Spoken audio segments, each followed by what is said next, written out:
नीतीश बाबू सब पूरा करेला। अरे हल्का में लगेला भले सब जिला तहरा के छोड़ देले बा, जान तोहरा के देख मुंह मोर लेले बा।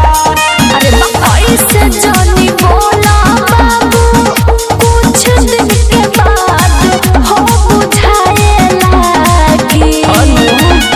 हमरा जिला के जे लाग जाई मोहर करे जाहो सोहर गवाए लागी।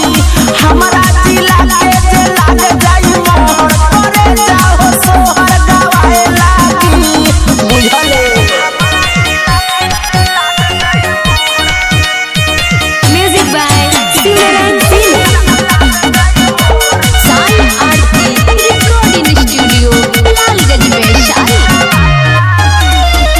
सरोज सवरिया राइटर सुन पराकाश लागी जब झटका हमर देखब आकाश।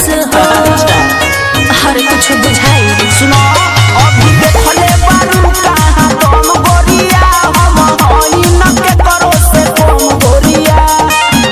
आता नज बोला तारा तोहरोई देही या भभाए लागी। हमरा जिला के जे लाग जाई मोहर करे जाहो सोहर गवाए लागी। हमरा जिला के जे लाग जाई मोहर करे जाहो सोहर गवाए लागी। बुझले अरे अंशु डांस में आप सभी का स्वागत है फ्रेंड। आप सब कैसे हैं कैसे नहीं जरूर बताइएगा फ्रेंड। प्यारे प्यारे कमेंट करके फ्रेंड मेरे वीडियो को एक लाइक सब्सक्राइब कमेंट कर दीजिएगा फ्रेंड। और मेरे वीडियो जाके सर्च करके देखिए अजय अंशु डांस पे बहुत सारा प्यार दीजिए, दुलार दीजिए फ्रेंड। बहुत ही अच्छे अच्छे सॉन्ग पे मैंने वीडियो बनाया है, आप सब देखना ना भूलिएगा और बहुत सारा प्यार दीजिएगा, अपना दुलार दीजिएगा फ्रेंड। आप सबसे यही कहेंगे और मेरे वीडियो जरूर देखिएगा। बाय बाय फ्रेंड, फिर मिलते हैं नए वीडियो के साथ नेक्स्ट वीडियो में। Bye by.